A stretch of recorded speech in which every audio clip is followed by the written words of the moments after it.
you please ask. Well, I have a lot of questions. I've got notes of them here, which I will consult, if I may, from time to time. I think you have to speak a little louder. All right. I'll just start with one that interests me, and we'll see where we go, because there's a lot that I would like to ask. It's about the word experience, which you sometimes use in your writings as representing something which you think we should in some sense overcome, and you seem to connect the idea of experience with the notion of preconceived attitudes or dogmas or beliefs which impede a kind of being which you would connect with a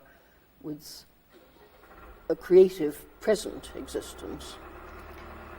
Now, I don't entirely understand this. It seems to me that would be impossible entirely to wipe out experience, to discount or escape from experience. But I'd like just to stick to the term experience, because it's such a very perhaps there's a particular sense you want to attach to it. It's such a very general word. It seems to describe the continuity of consciousness, which is simply characteristic of being human.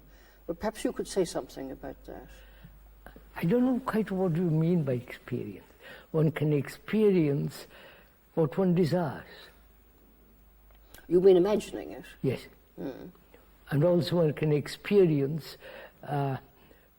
according to your conditioning. If I'm a Buddhist and a devout Buddhist, I can experience the state of that consciousness which was supposed to be Buddha's.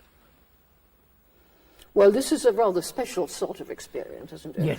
So I'm just I'm questioning what we mean by I can experience anger. I wonder, is there a difference between the experience and the experiencer? Well, this is a difficult question about how one is going to use the concept, because the word experience in English describes something fairly vague. It could mean it can mean either you say I had a strange experience yesterday, or it can mean the continuity of your conscious life and your relationship to your past, or it can mean something momentary. But I think what you are wanting to mean by it is something which collects your past, as it were. Yes. And at one point, I think you described desire as experience, whereas love is not experience. Love cannot be. Well, could you just explain what the distinction is? Could we go into the question of who experiences the whole thing, anything? Whether it is the experience of something imagined or experience your past tradition and images, past figures, and so on. You say who is the experiencer? Who is experiencing? Well, this is a difficult question too, isn't it? I mean, if one were to ask a passerby in the street, I mean, he would say the individual. Yes. The individual does. Or the man. I'm experiencing. Yes, these experiences belong to me. Yeah. Say they are my experiences. I had an experience of an accident this morning in a car. Yes. I experienced so many things. But then, I mean, if one were to pursue the matter beyond that kind of answer, one might say, well, of course one must distinguish between different kinds of experience. Yes, that's what I would do. And one would then think, I mean, let's say I could think of, say, three kinds immediately. I mean, that there's the experience of my past life. You say of somebody, he's an experienced man, meaning he's had a lot of experiences of a certain kind, perhaps. And then you'd say, that experience is just the continuity of my consciousness going away into the past. Yes, now, continuity of your past, of one's consciousness, right? Yes. What do you mean by the word consciousness? Well, then, let's pursue the matter then in this way, that one would say, well, my consciousness differs at different times. I mean, it would be, and the word experience, I would think, would differ, whether you were talking about just ordinary life, when, say, you're, as it were, imposing, let's put it this way, that partly you are sort of imposing yourself on the world, and you'll say, I'm doing this, I'm doing that, and this would be perhaps experience, but also there might be an experience where you aren't really present. Now, just that's it. Where the experiencer is not, is there an experience which you can then remember and say, this is it? Well, I would think that people have what I'd call selfless experience. When they're, well, for instance, when they're looking at a great work of art. Yes, yes. Or I'm not sure about whether, if they're with somebody they love very much, one could say this, perhaps. I think these two cases are very different. Yes. But what do you, why would you? I would like to go into this question, if I may. Who is experiencing all this? Whether it's the ordinary things or the most complicated forms of experiences or so-called spiritual experiences, right? Who is it that's always experiencing? Is the experiencer different from the experience? Well, we would normally say so, wouldn't we? Because yes, we believe in the continuity of an individual person, which of course is commonly held. Yes. Now we are going to question that. Yes. That is the experiencer or the thinker different from his thoughts? Well, again, we would usually say so because you could say, I order my thoughts. I mean, this assumes that I am deciding to, I collect my thoughts. Yes. You have such a phrase. Yes, but is that I who orders his thoughts different from his thoughts? He may order them, he may discipline them, he may control them, he might say this is right, this is wrong, this must be done, that must not be done. But is the controller, the person who disciplines, brings order, is it different from the things which he's ordering about? Well, let's make a distinction here between ordinary language, where one speaks about, I mean, in a law court or something, somebody's responsible for something they've done. Even they can't say, well, I'm a different person now or something. I mean, there's an ordinary sense of the continuity of the individual and somebody being the subject. But leaving that aside, I mean, one doesn't have to be a philosopher or hold a religious view to think that one is divided. One is a divided being. That's it. And there are times when one part of you disapproves of another part. Yes, so that's what this dualistic process is that. Is there a difference between, we'll come back to the old question, the good and the bad? Well, nothing could be more fundamental, yes. Yes, it comes to that. Yes, I mean, this seems to me the nature of the real world. There is this difference. I know. Yes. The real world is we have divided the good and the bad. And the thinker, the experiencer from the experience. Yes, this would follow in that if you condemn yourself for doing something, then you are divided. Yes. I should not, I must, Yes. I will become, and all the rest of it. It means division in oneself. Yes. I would like to ask, if I may, is that the experiencer or the thinker different from the thing he's experiencing, or the thinker different from his thoughts? Well, if this is an appeal to, the word experience comes up in my mind, if this is an appeal to how I think about myself, I would say, leaving aside the common sense or ordinary language view, Of course. Sometimes yes and sometimes no. I mean that sometimes one is consciously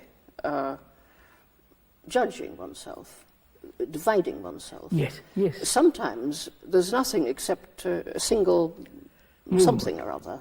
Single movement. Single being or Yes, something. Yes. So, I like to see, is the experiencer, is not the experience the same as the experience? Well, it sometimes seems so. Yes. So, when we say I'm envious, Yes. we say, and then there is a division. Yes. Then I try to control my envy, or rationalize my envy, or justify or suppress and so on. Yes. But the Iris is envy, not separate from. Well, I would have thought it is and it isn't. There's something. There's two things that you say in what I have read and what I understood from our last conversation.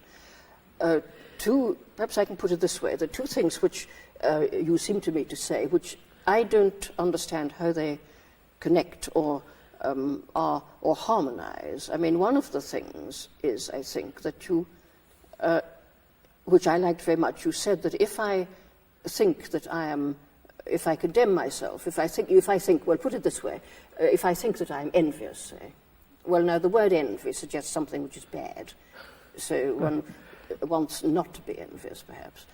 If I say this, I must start, not in a kind of ideal self which doesn't exist, but in my real being, which is the envious person.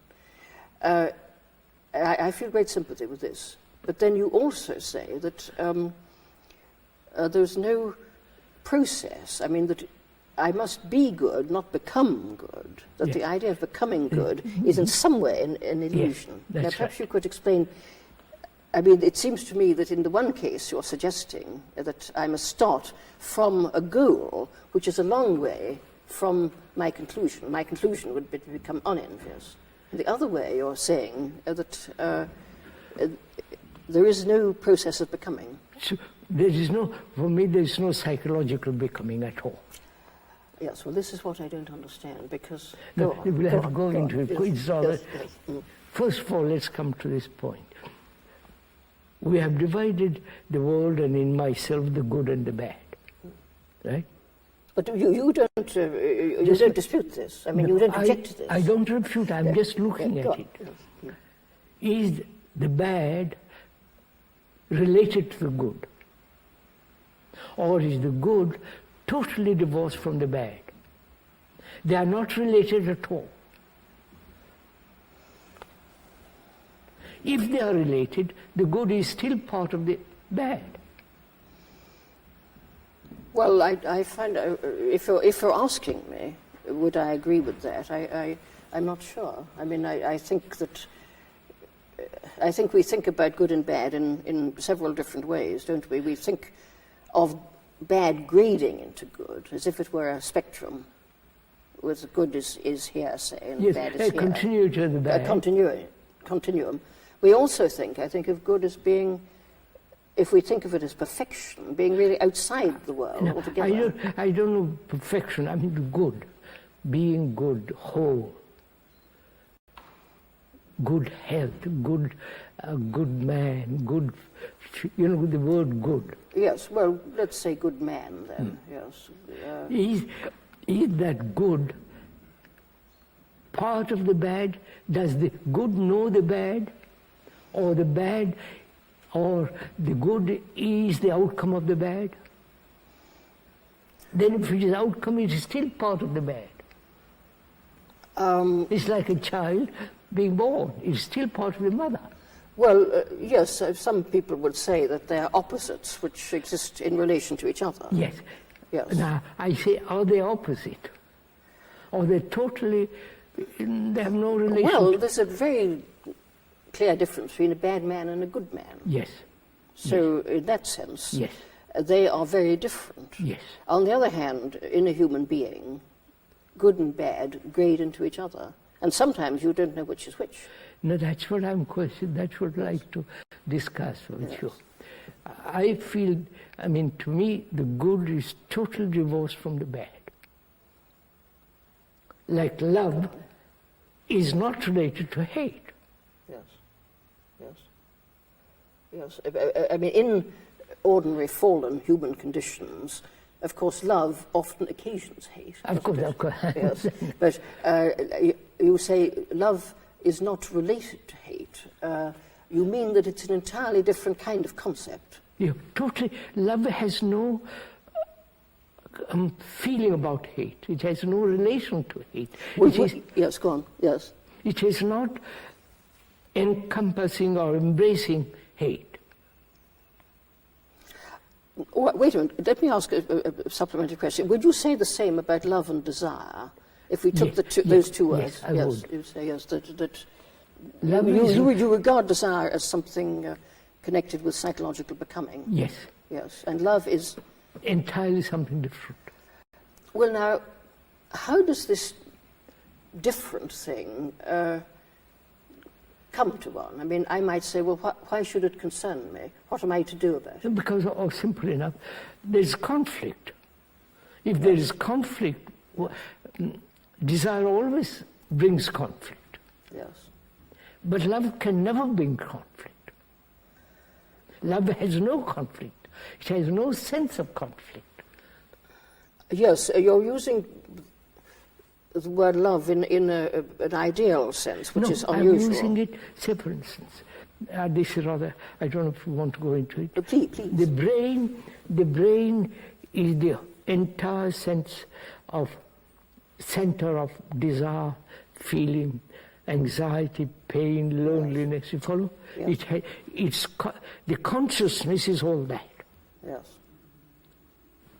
The belief, the fears, the sorrow, the loneliness, the anxiety, the whole... The sort of the psychological being. Yes. Psychological confusion. Yeah. That's the brain. Yes. And therefore, love is not part of the brain. It must be something outside. I don't know if yes, but this comes back to your saying that you don't experience love in the way in which you experience desire. I can't experience something which is so. But if I'm loving, admittedly, again, let's put this aside, that in ordinary parlance, you speak of jealous love or something. Well, that's not what we're talking about. One's talking about some sort of absolute, or I can't think of the right word here. But then, if I say, well, I dearly love somebody in some, as one might say, not a bad way, but a good way, as it were. But would you want to say this is not part of any psychological process in my mind? I would say, I love you. If I love somebody that way, if there is any tinge of attachment, any tinge of jealousy, any shadow of conflict, then it's not the real thing. Yes. Right, yes. I was brought up as a Christian, so there's a lot of a Christian way of looking in me, although I don't believe in God or the divinity of Christ. But I can see, in Christianity, there would be an idea of divine love or perfect love, which is something which we don't normally achieve at all, perhaps, but which... And I don't see why not. Because if I'm not jealous, I won't be jealous. There is no sense of attachment to another person, which doesn't mean lack of love. Attachment is attachment and desire. I mean, I think, what one would, in ordinary parlance, call a virtuous love. I mean, where you're not hurting anybody else by loving this person, and you're not possessive and unreasonable and so on. There is attachment. I mean, there's inevitably, if the person dies... Now, that's a different question. I mean, why are we attached to anything? Attached. If I'm attached to this house... Yes, I would, I think, I would take a different view, I think, of the notion of desire. I mean, that is, it seems to be, I would think that becoming good, to use this phrase, which perhaps you would want to exclude, is a matter of purifying one's desires, having good desires, that is, desiring something which is good. Now, in loving somebody, I would have felt that the element of desire was present.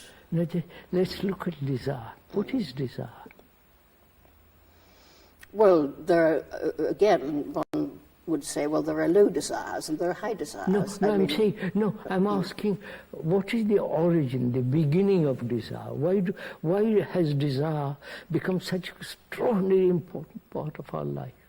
Well, desire is certainly connected with the future. With the future? It's connected with time. Of course, with time. Because I desire something which is absent.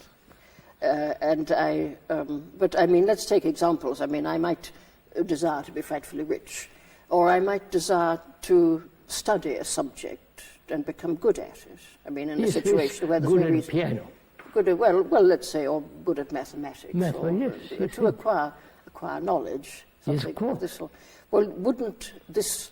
And I might say, I love my subject. Yes, I love what I'm studying. No, but I'm asking, what is desire? How does it come? Why does it control us so strongly? I mean, after all, a monk or one of the Indian sannyasis, their whole idea is suppress desire or transmute desire. Well, transmute, yes. I'd rather use the word transmute. Yes. Now, that is transmute. There is an entity who transmutes it. Yes, and there's a process of transmuting and a discipline or training or something like that. Which is a form of, not only subtle form of suppression, subtle form of organizing desire. Yes. Or saying desire for God is good. Yes. Desire for riches is bad. And desire for possessions is bad. Yes. So we're not discussing,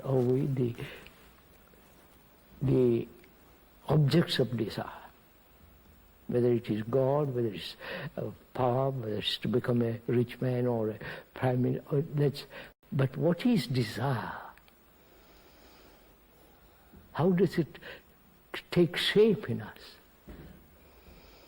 Well, whether there can be love without desire, I'm not sure. If one thinks perhaps of some kind of perfect love, the notion of desire would have changed so much that perhaps you would have to exclude it. But at a more ordinary but good level, I mean, I mean, if I desire to become well educated or something, that's a different way. Then this is it's a tension. It's a kind of tension between a condition which exists and a condition which does not exist. But I'm asking not desire to become a good human being or desire to be a good scholar and so on, but desire itself. Well, I think I would evade or reject this question because I don't see how one could explain what desire was without thinking of different kinds of desire. No, or do you think... I say, I desire for a house, I desire for this and so many desires. Yes. But the movement of desire, the origin of it, because we have either suppressed it, transmuted it, or escaped from it. Yes. Or totally control it. But again, who is the controller? Who says this good desire, this bad desire? This must be pursued because it's helpful, the other is not, so on. It's still desire. Desire for God or desire for money is still desire. And if someone says one is good and the other is bad, you would come back to saying all the same it's desire. Yes, desire is important to understand, not good desire and bad desire. Yes, I'm not sure that I would be able to understand it without using that distinction. But perhaps I can, let's shift our ground slightly. There's something behind what you're saying. Now, No, you just now said desire involves time. yes. Yes? Well, all right. Desire for. Well, I'm going to withdraw that now and modify it by saying that I think that there might be some kind of desire which does not involve time, but where you are completely united with the object of your desire. I think this again would, something in Christian mysticism might say that desire, if you desire God and if you're united with God, I don't know what this would be, then your desire is fulfilled and becomes perfect love or something like that. Yes. But is the man who says, I must become a very rich man, powerful man, is still desire. Yes, but... one is for God, yes. and the unification with God, still desire. Yes, but you speak of desire as if it's something which you want to overcome or set aside. No, I want to understand the movement of it, the process of it, the intolerable burden of it, or the pleasure of it. Yes, it's not always a burden, is it? If you desire something, for instance, if you're hungry that's it. and you know that you're going to have That's a good meal shortly, then the tension of desire is pleasurable. But there's something behind what you say which I can't guess. I'll go into Go on. into it. Yes. Desire exists only when there is identification with sensation. By sensation, you don't mean bodily sensation, but... I see the lovely house, and I want it. There is desire for it. You don't mean that there's an actual physical concomitant, but that there's a kind of... Both. There's imagery. Both. You imagine yourself in the house. Yeah. Yes. That Things like that. Sensation, Yes. then thought, creating the image of my own in the house. Yes. Then desire begins. Yes. Well. Yes. Right. Yes. Right? So there is a kind of sensory aspect. Sensory to aspect, desire, with which is Yes. a thought then gives that sensory aspect of an image. Yes, this doesn't mean, of course, that, one says one desires to be educated. This doesn't mean you're thinking about it all the time or having sensations. It just means you're carrying on your ordinary life. But there would be moments when you have I'm questioning. you have a sensory experience of desire, perhaps. Yeah. You imagine what it'll be like when your education is better or something like that. Yeah. So it's the more when sensation has given shape by thought, then it becomes desire. That's all I'm saying. Yes, but then... I'm not saying good, bad, and all the rest of it. But desire. But then you say that love is different from desire. Oh, that. Love is desire from pleasure. Sorry, say it again. Love is different. Love is not pleasure. Love is not desire. Yes, all right. I would want to think that purified desire. This introduces another topic at this moment, which I just mentioned, put it aside. I am also concerned with what you feel about motivation and energy. I mean, I think desire is a source of energy. It is. And good desire is a source of good energy. Yes. But let's take this idea of love being different. I mean, there's something, it seems to me a contrast between a process and something which is not a process. Which is not a process, no. Yes.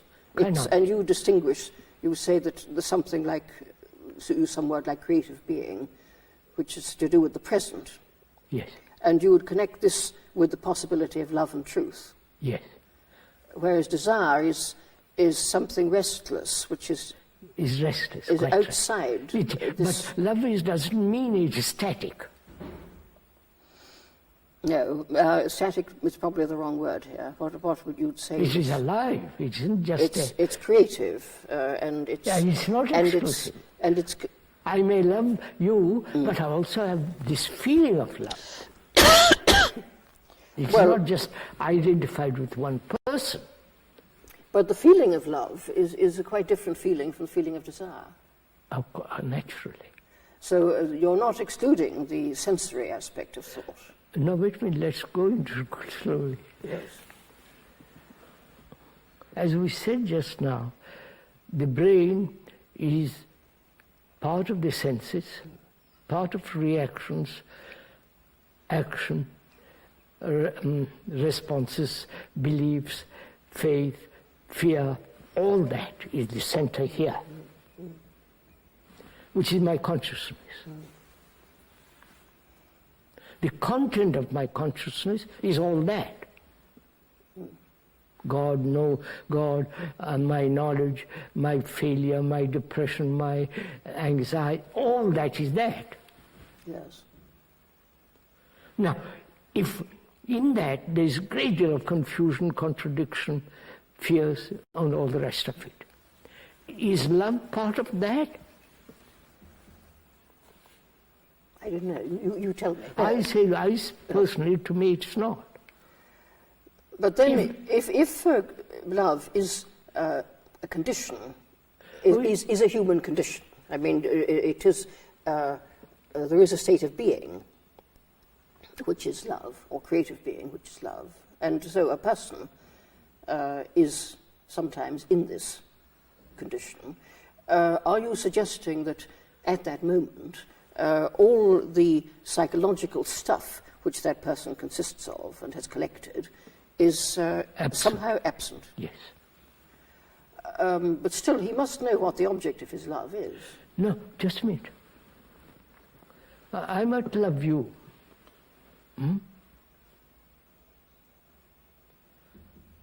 And it is not exclusive. Yes. Yes. It's not universal or any other. It's not exclusive. It's not limited.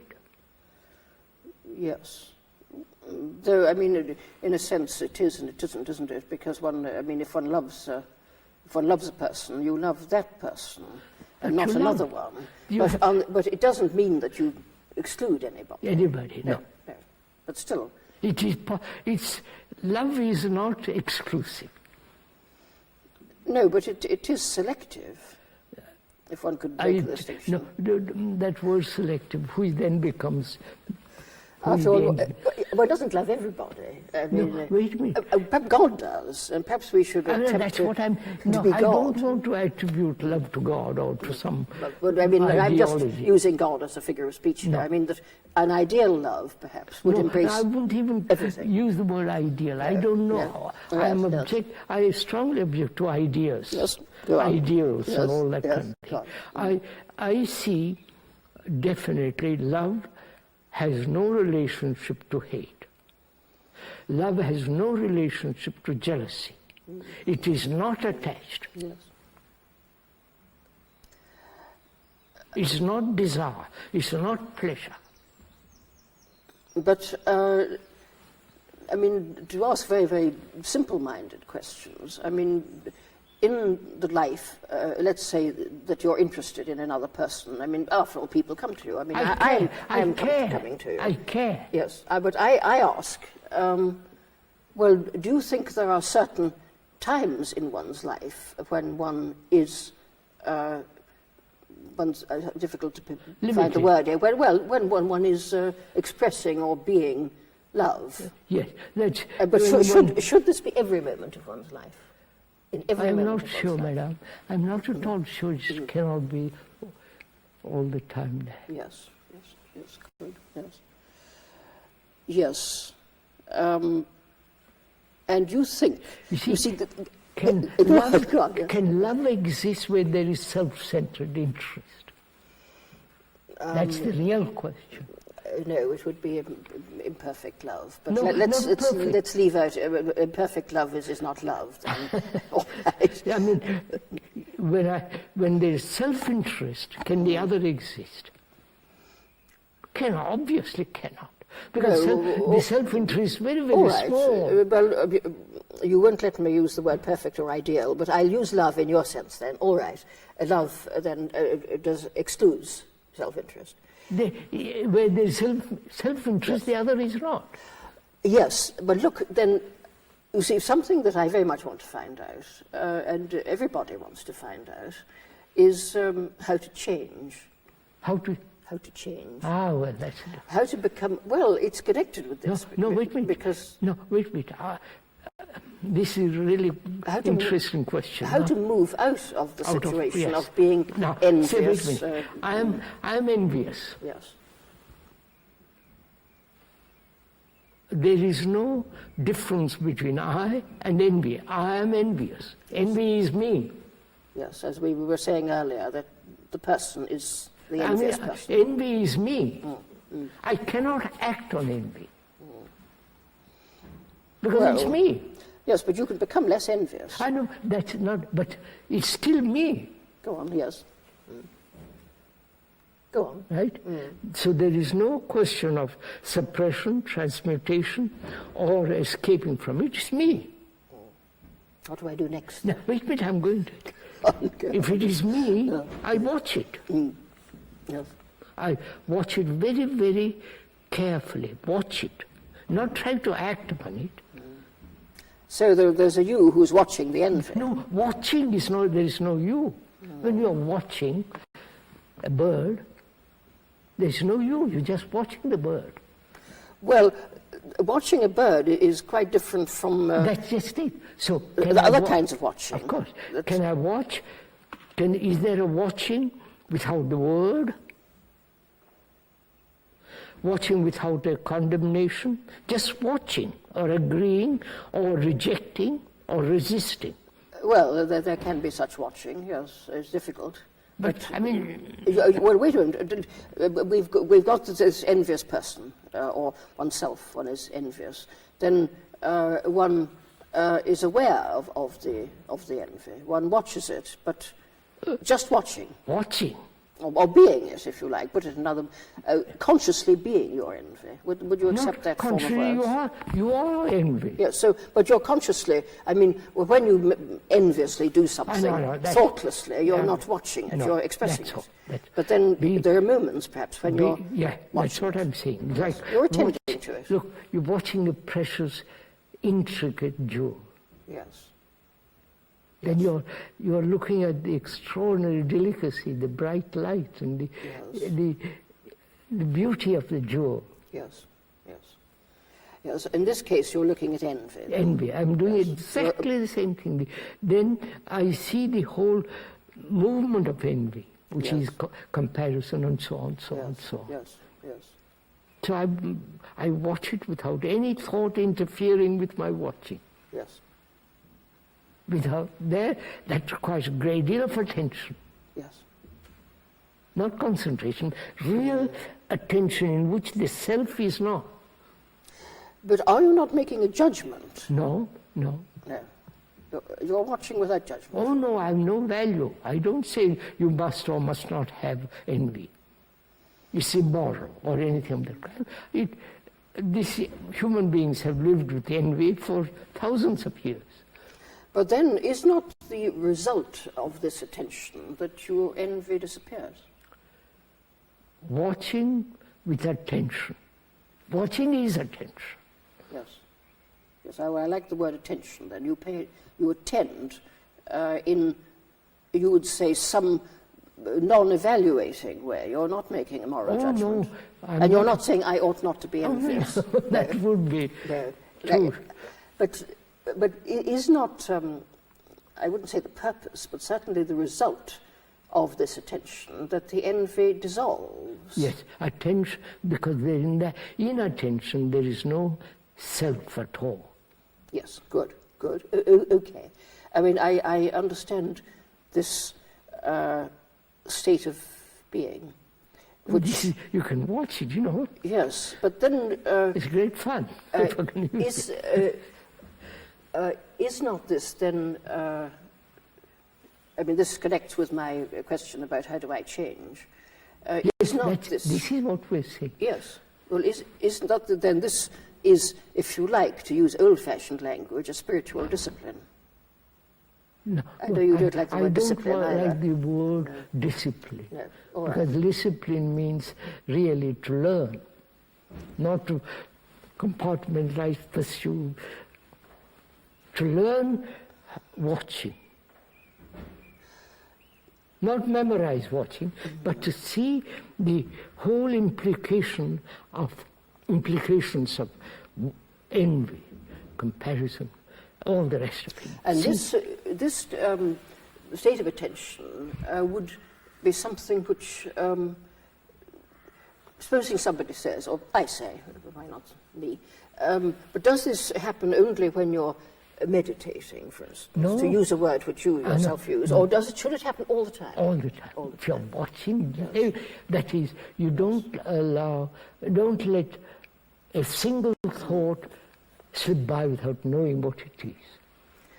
Yes, and this would coexist with one being a ticket collector or whatever one's job in life is. That you could, in fact, the idea of living at different levels or in different states must come in, I think, that there would be a state of your being which was this constant attention. But you see, I'd also introduce the word meditation.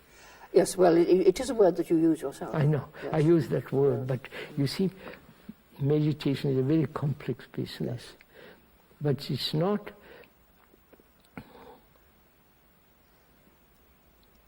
How shall I put it? In meditation, there is no meditator at all. Yes, okay. Yes. But now what we do, I must meditate. I must follow a system to meditate. Yes, there must be practice, which is all exactly desire, which want to achieve a certain state. Yes, well, this seems to me, in a sense, unavoidable. I don't know. I mean, I have been taught a system of meditation a long time ago, and I have practiced, and to some extent do practice something like meditation, only in a very feeble way. But it does seem to me that there's something which is trying to do it better. When you use the word better, that means more. Therefore measurable. More like, you see, you say, when in meditation there's no duality, there's no subject. Absolutely not. And I would say that something like this happens when in experience of art. The moment you say experience, yes. You're already... All right. Okay, well, if I'm looking at a great picture, if I'm really looking, I'm not there. Yeah, that's all. Picture is there. That's all. Yes.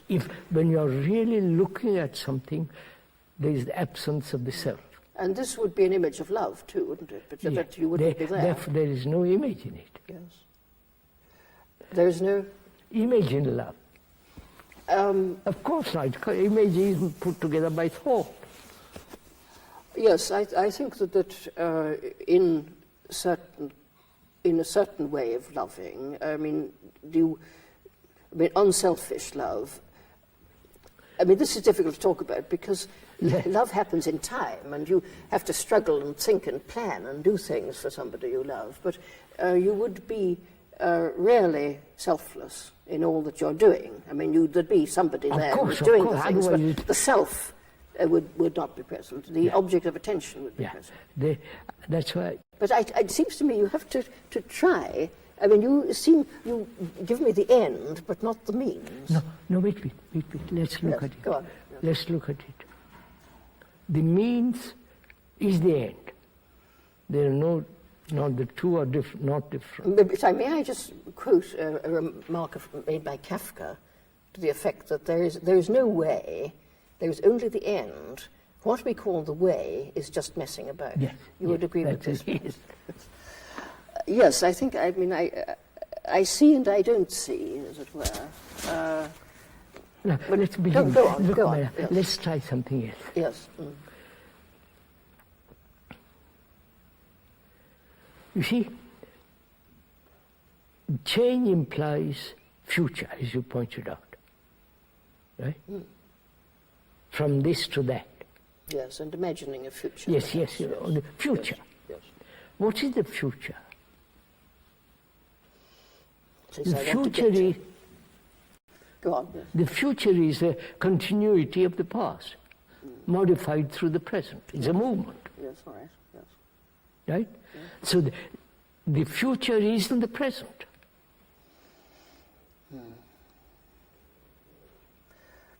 Well, no, I'm going to the future in the sense. Yes. I mean, if I'm learning a language. Yes, that's a good example, I think. If I'm learning a language, yes. I need future. I need time. Yes. I need training, discipline. Discipline. I have to, etc., etc. I have to learn a language. Yes. Now, there is all right, but psychologically, inwardly, subjectively, the past, which is me, my memories, my experiences, all the past, is being modified in the present and proceeds to the future. Right?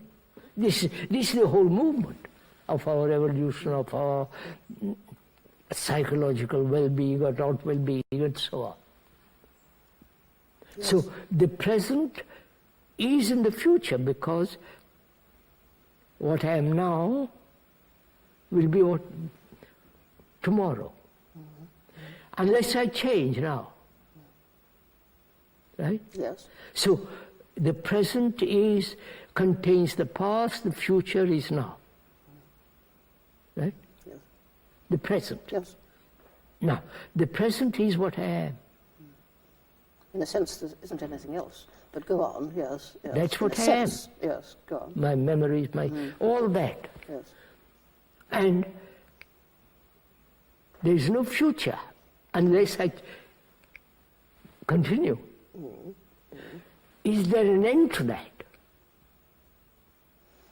You mean, is there an alternative state of being? Yes. Ending this whole movement of becoming, struggling, achieving. Yes, of course, philosophers have always been worrying about the difference between being and becoming. And in Platonism and in Christian theology, being is real and becoming is unreal. And I feel something of this in what you say, but I don't want to mislead myself by thinking about anything else.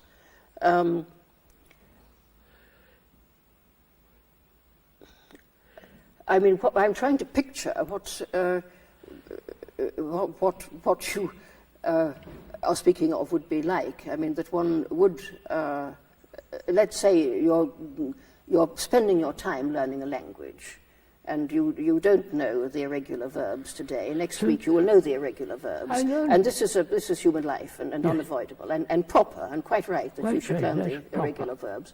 However, during this time, you're also, as it were, attending to everything that you do. Of course. I'm paying attention to everything I do. Yes. Now. So in a way, contains, in a particular manner. Yeah, the now contains all time. Yes, I mean, you're picturing a possible human state. No, I'm not picturing. I'm just saying, see what has happened to human psyche. It has moved in this direction always. Past, modifying the present, and the future. This is the chain. Right? in which we are caught. Which we are. I won't even use the word caught, which is what we are. Yes, the word caught, though, suggests that there's freedom. That's another word that you use. There's freedom which is connected with truth and with love. Yes. And so somebody comes to you saying, well, I'm in a trap. How do I get out of the trap? If you're in a trap, let's look what's in the trap first before we want to get out of it. Well, I mean, I don't want to, well, this is just a relevant remark, but I mean, I don't want to get out of the trap in the sense that I don't want to stop wanting next week to know the irregular verbs. That, of course, yes, next week. That goes on, yes. But what I also want, say, to achieve a state of being which is selfless. Yes, and which perhaps means this may be the most important it. thing of all. Be careful, you desire for it. Well, you have a concept of the future. Yes, I mean, I know that now I'm not selfless. No, but I would like to become selfless. Therefore, let's understand what the self is. You can't change, or rather, break down the self or whatever it is without understanding the movement of the self. Not invent go. But in the situation where one's looking at one's envy, for instance, we agreed that one result of this attention would be that the envy would disappear. So the self is changing. Which matters not ending of envy, but attention matters. Yeah.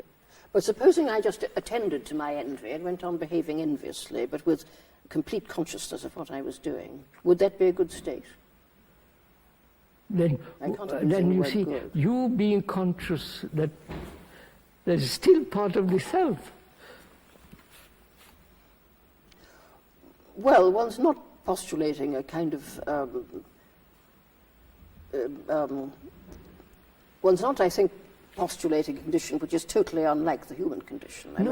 One's imagining a way in which human beings might be. Yes, we are human beings. Mm. We live in this constant conflict, pain, sorrow, and all that. Right? Yes. This is our life. This is our condition. Mm. But somebody comes along, you come along and tell me, look, there's a different way of living. Not be everlastingly this business. Yes. Yes. And you say, and you listen to him, find out. Yes. You may say rubbish and drop it. But there must be a relationship to the speaker and yourself. Yeah. Mm-hmm. Yeah. Like now, I'm asking you. We are talking, I mean, yes, go on. Which means that you tell me envy is not love, envy cannot be put aside. Watch it, look at it, see it, and let it unfold. Don't condemn it, transmute it, or deny it, and so on, escape. But just watch it, which means give your whole attention to it. Well, but would this not result actually in my inhibiting it? No. Well, why not? I mean, wouldn't it, all right, put it another way. Bringing it out. Wouldn't it be good for me to inhibit my envy? No, I feel it'll envy, come up again some other time. If I inhibit it. All right, but it just meanwhile, it might be better if I inhibit it. I don't want to meanwhile. Well, yes, but you seem to me to exclude the element of training oneself. I mean, you don't like the word discipline. No, discipline, as you know, comes from the word disciple, who is learning. Learning, not memorize, learning to see the beauty of that jewel. I never looked at the jewel. I have always condemned it, rationalized, etc. But now there is only watching that jewel. Yes, but what you're watching in this case is something precious. It doesn't matter if it costs £1 million. It's something which is pictured as absolutely precious. Now, if I'm looking at my envy, it's the opposite of a jewel. It's something bad. No, I don't condemn it. There is no period of condemnation or judgment or evaluation, just watching. I watch my son. I don't say, by Joe, you shouldn't be this, you shouldn't be that. I just watch him. But, ma'am, don't you watch, say for instance, when you look at a picture, I watch it. I see all the lights, the proportions, the dark. Looking at a picture is a good example for me at any rate, in trying to understand what your fundamental idea is here. But it still troubles me that you're suggesting what I would, if I understand you, think was a kind of ideal mode of being, a real mode of being, in which you're connected with reality. Yes. But there remains the fact that one is not in this state. One is sunk in illusion. One is full of illusions. That's all. Yes. Now, well, now, go on. Yes. I'm an illusion. I am illusion. I live in illusion. Yes. My thinking, this is my belief, faith, or illusion. Now, why does the word illusion come, is to play, ludere. To play, I'm playing with illusions. But why should I bother? I mean, put it in another way. Why shouldn't I just watch my... If I'm a clever person, I can watch my envy and be amused by it and continue to behave enviously. All right, carry on. There's conflict in it. There is certain sense of agony in it. There's but pain. don't you think that wouldn't you wish, if you saw somebody that you loved in a state of illusion, wouldn't you wish for that person? I'll go and talk to him. They should change. I will go and talk to him. Yes, well then you are suggesting that he should change. I You're suggesting moral values. No, I would say to him, look, why do you have these illusions? Well, to call them illusions is already to make a moral judgment. Now, you don't even call it illusion. You believe in God. Somebody believes. Well, or some other thing. Yes. Well, let's stick to the case of envy, because that's fairly straightforward. Right. That somebody is consumed with envy. The way some people perhaps I know them. Absolutely, he's got that, and he's better than me, and so on. And consumed. And you watch somebody like you say, look, why waste your energy and your anxiety on something which is not deeply, really important, and you shouldn't be doing it. That is, if they are willing to listen to you. It's unreal, yes, all right, yes. Well, the moment they are willing to listen to you, yes. you have already had them. Yes, but then you've taught them something. I don't. I said, no, I have no pressure. I don't want him to change. Well, I know all good teachers refuse to call themselves teachers. Conflict is the real root of all this. Mm-hmm. But supposing somebody was in a completely harmonious state, with lots and lots of vices, what we call vices, supposing they're envious, jealous, violent, angry, couldn't they be such a harmoniously connected person, supposing they're very successful in everything that they do? I mean, would you say that this was impossible? No, you can't be harmonious when with your right hand you're kicking violent, and the other hand you're being harmonious. It is. Well, yes, I mean, I agree with you. I mean, and I think people assume, rightly, that an evil man is in a state of conflict, that a good man is harmonious. Good man has no conflict. Yes, and an evil man has conflict. Well, this then suggests that there's something, that the evil man has made a kind of mistake. There's something unreal about what he believes about the world. So then, in making the distinction between good and bad, one is making a distinction between... No, we could see, for instance, a man who terrorists, a man who kills for the fun of killing. I mean, is something wrong with the man. Yes, this... I don't call him evil or good. There's some kind of aberration going on in the poor chap. Well, so what you want to produce is a harmonious personality.